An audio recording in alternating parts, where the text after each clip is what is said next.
I'm Todd Batty, Creative Director on SSX. I'm Jeff Coates, Environment Art Director for SSX. This is part 1 of the SSX Massive World video series.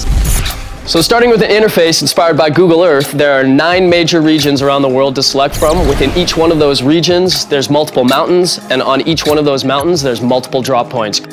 So we use NASA topographical data as the foundation for peaks in the game. We take that data and we run it through Mountain Man, which is proprietary software. And we got to a point early in development where we could literally type in the latitude and longitude coordinates of any mountain in the world, press a button, and Mountain Man would create a 3-dimensional model of that mountain in just under 28 seconds. So with that, let's just jump right into our first region, the Himalayas.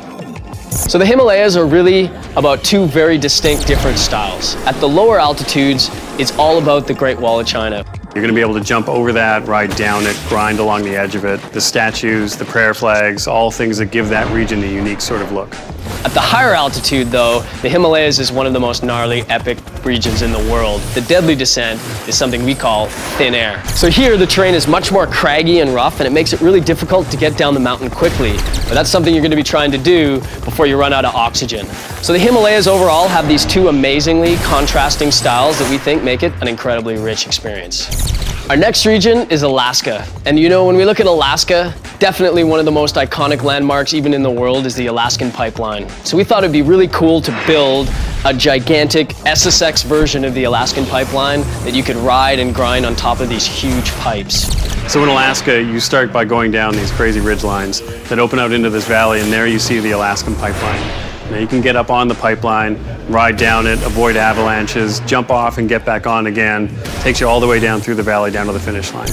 So in Alaska, you're literally going to have snow crumbling underneath of your board, and every run poses huge risks of avalanches. Overall, I think Alaska provides an incredibly unique gameplay experience across the board.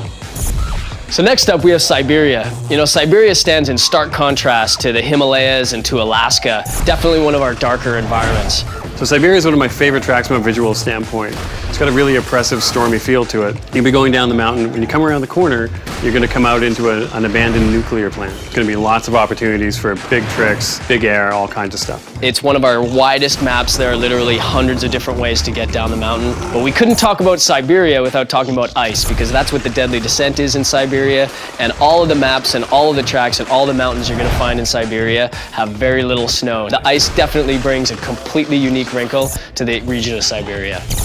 So that wraps up part 1 of our Massive World video series. Keep an eye out for part 2, where we're going to go through Patagonia, Antarctica, and New Zealand. Thanks for watching. See you next time.